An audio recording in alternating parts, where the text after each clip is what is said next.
you read the bulletin, you notice there's a mistake. It says Father Edwards is the pastor. Father Edwards is not the pastor. God is the pastor. And that was never proven more true than this week. I've been planning this talk for some time, and this arrives, I'm going to talk about the flu. And this arrived from Monsignor Muldowney, who is Bishop Van Baer's right-hand man. Tell the people if they are sick, especially with the flu, they should stay home for their own well-being and that of others. If they are sick with a contagious illness, they are not bound by Sunday Mass obligation. Now this arrived on Friday. This talk was written last Friday. Now that's how God works. I don't write the talks, I just give the talks. So I planned on talking about the fact that it was 100 years ago. None of us were around then, but the worst flu, I think, of all time in America, the men came home from the war, having been exposed to people from all over the globe and thousands of people, and they brought the flu home with them, and other diseases, and hundreds died. They didn't have the medicines then. I was going to talk about that in China or in Korea right now. You have athletes coming from all over the world, bringing every possible germ, and you're running in close contact. Some sports dictate that there's contact. And it's just an incubation for an epidemic. But what are you going to do? You have to have the Olympics. I was thinking about talking about the parade in Philadelphia. We have 1 million people together giving high fives, using porta potties, which might not have a sink to wash your hands after you use the porta potty. And that's just asking for an epidemic. I was going to talk about that, and then Muldowney writes a letter saying, tell the people about the flu. And the reason, of course, being that the guy had leprosy. And if you had leprosy, you had to go live somewhere else. The best example around here would be underneath the Rockwell Avenue Bridge. That's where the leper lived, away from society, so he wouldn't touch you and you wouldn't touch him.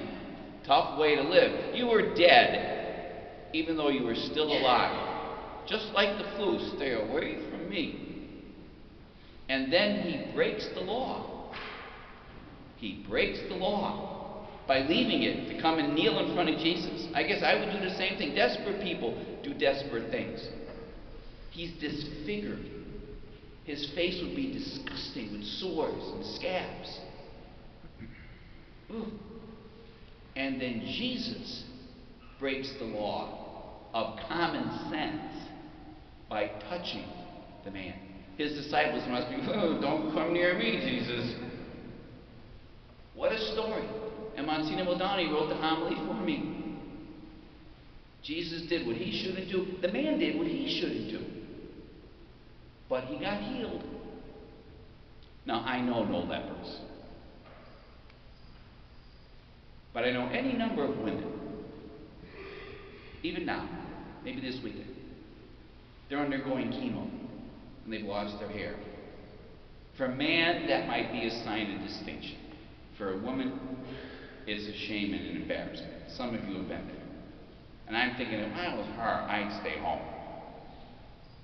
But she needs Jesus more than me and you. And she sits there in that row, even though she knows people are looking at her. Oh boy, she must be sick. She comes anyway. And then I knew a guy in another assignment where everybody knew everybody's business, small town, one traffic light, who got caught in one of those embarrassing legal things that none of us want our name on the front page of the local paper. And he was. It happens. I'm thinking, if I was him, I'd go to church in Hazleton.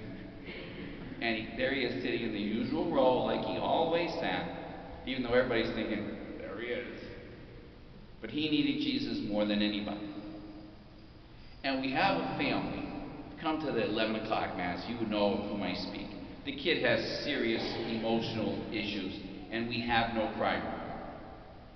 If they sit in the back, the kid just doesn't pay attention. If they sit up front, he distracts you.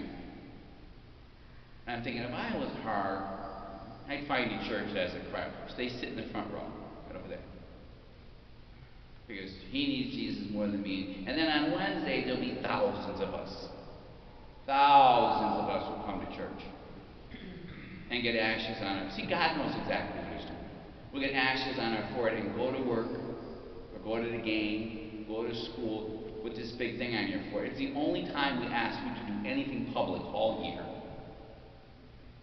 So the kid at school might say, "What's that thing on your forehead? Is that dirt? You didn't wash your face?" No, it says I'm a sinner. Wow. You acknowledge, you admit that publicly? Yeah. Denying God more than anybody else. And in his pity and compassion, Jesus will touch us if we enter Lent with that right approach. I'm a sinner, right here. Everybody gets the ashes, if they're honest. And if they're honest, they can be healed. Not a leper, but a sinner. Notice what happens at the end of the story. The man makes Jesus into an exile by going and publicizing the whole thing everywhere. And then Jesus has to kind of hide because they're making him into a celebrity instead of a Messiah. He didn't want that. Isn't it funny how that worked? What a story. God writes excellent comments. Let us stand, my friends, and profess our faith in Almighty God.